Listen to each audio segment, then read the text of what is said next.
So good at this. Hey, hey, Instagram. It's me, T, from the Palace, taking the train to Tibet. Well, let me get better lighting.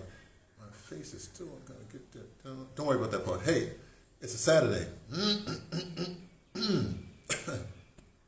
It means whatever comes to my head day.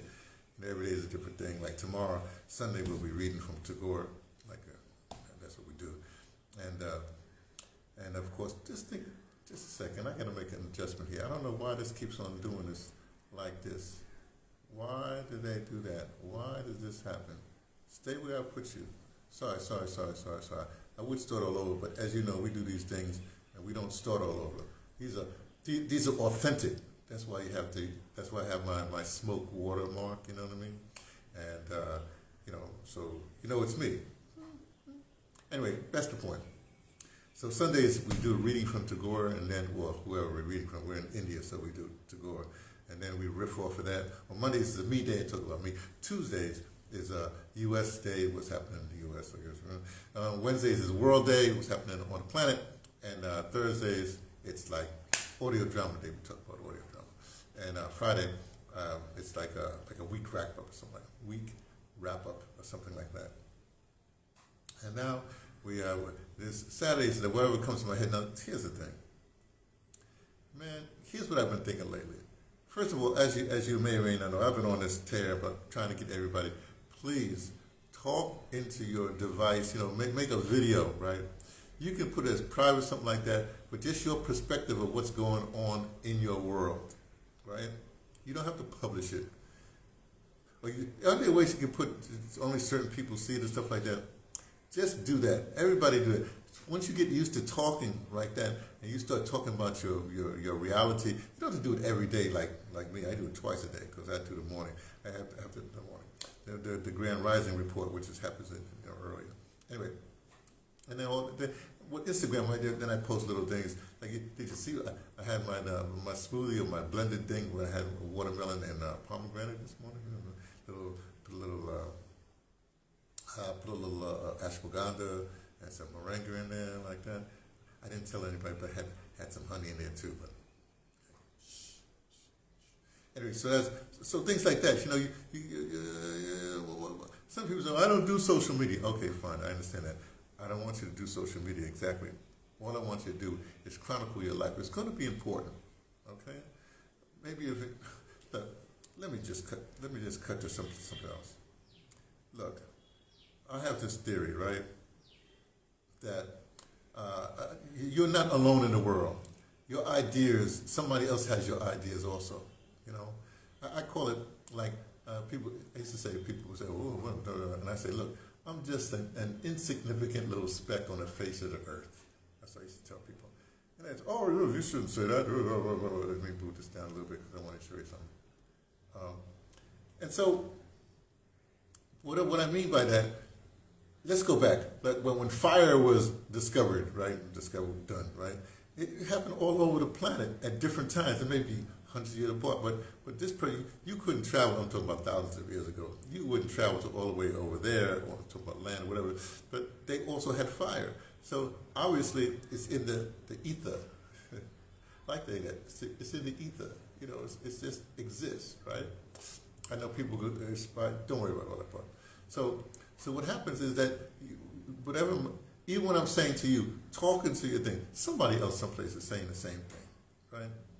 But the reason why we want to do this is because otherwise, when people have control of the media, whatever, and they put their thing out there, and then you respond to their thing, it becomes an echo chamber of what they're talking about. But if everybody's talking about certain, not you can comment on what they're doing, but if you have original thoughts, then other people have original thoughts. Okay, that's not making sense to you. Okay, let me go someplace else. Like, okay, you look at me right now. Okay, I've got a linen shirt on with a pocket. That's like the Tamil way, right? Oh, I got my Muti bag, which has a line of Judah right there, so it's close to the roster. I got this thing here that I got in St. Louis, but it looks like I'm a Muslim. You know what I mean? So, am I Hindu? Am I Rasta? Am I Muslim? You see what I'm saying? I'm speaking English. Am I Christian? You see? the point is this: people see and they label you certain things, and you have certain realities and whatever that. See, but you are you, and you don't have to explain yourself to everyone because they'll automatically put something on you, right? And you want to set the record straight, but you don't have to set the record straight talking to them. Like my spiritual advisor is Euro Preach, right? And he said the last time I talked to him, he said, "You got to stop talking." I said, "Oh, how can I stop talking? I'm a radio man. I'm an Anthony, and I'm blah blah blah blah blah blah blah blah." So what I realized, I hear what he's saying. A lot of people don't understand what the heck I'm talking about when I'm talking face to face, especially because my how you say, because of the way I think. I'm talking to somebody, sometimes people get it, but a lot of times I'm talking to people and they sort of, you can see them glaze over. What is this boy talking about? That kind of thing, right? But when I talk into the camera like that, like I am talking, I'm not really talking, I'm not talking to any specific person, right? Well, sometimes I have my blue light brigade, I talk to them all the time. And us insignificant little specks, I'm talking to insignificant little specks right now, right? But I don't have to worry about people glazing over and not understanding what I'm saying, you see, like that. And then you always have the thing say, oh, this boy's talking nonsense, you just tune away. Then maybe like in 5 years or in a few months you'll say, you know, I heard about this, that was that guy, let me go to that channel and see what he was saying again. Now that makes sense, you see, like that. And the problem is that in this day and age, everybody puts you in a box. They put you in a box so they can contain you. Box, containment, right? I'll give you a good example. My first job, my first official job, I talk about shining shoes and selling shopping bags on 3rd Avenue or down on 14th Street or whatever, you know.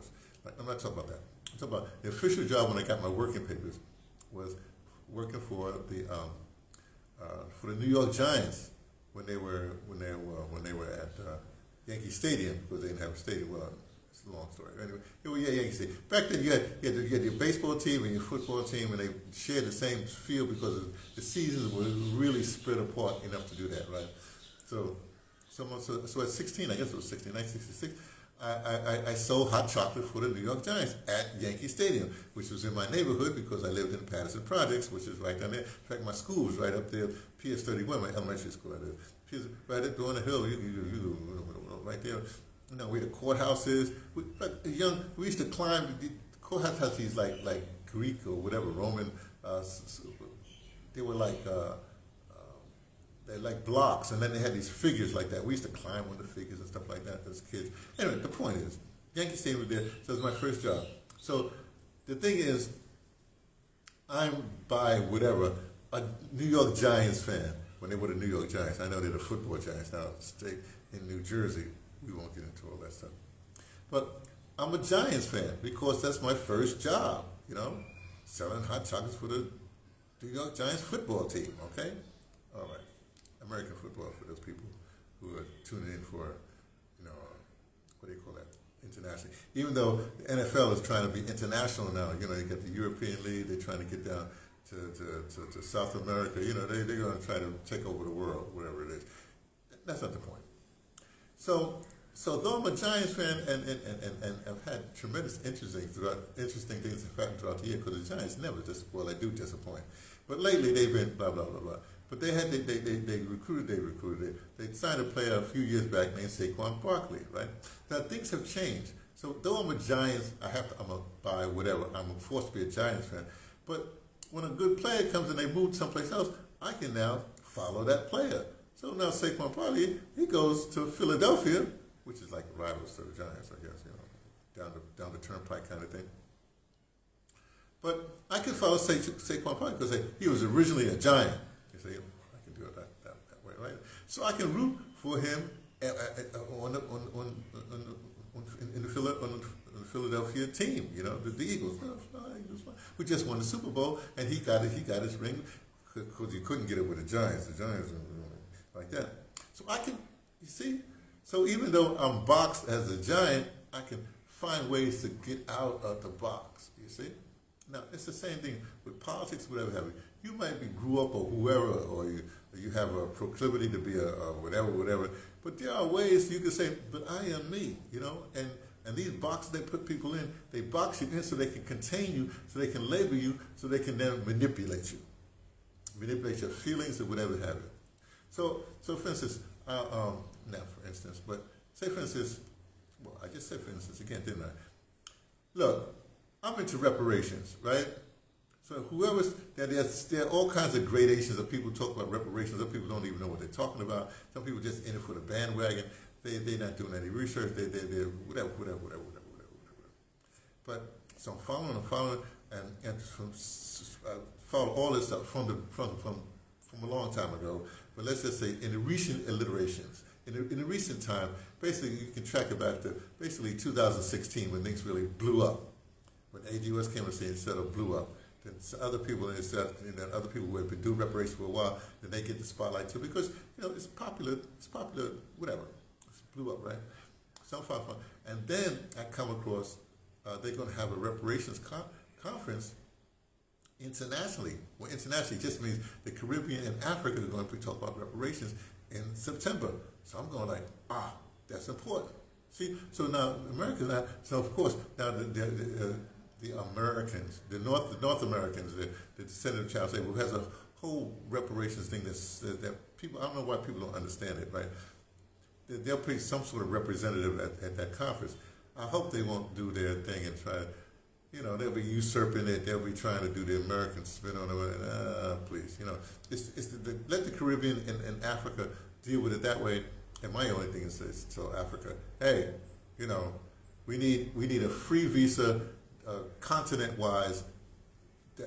That'll be your reparations. You play the reparations that way. And then I'll suggest them.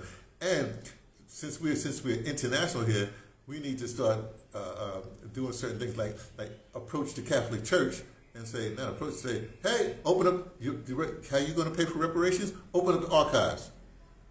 All the sins of the past, the Catholic Church got in their archives. They write everything down. That's what they do, right?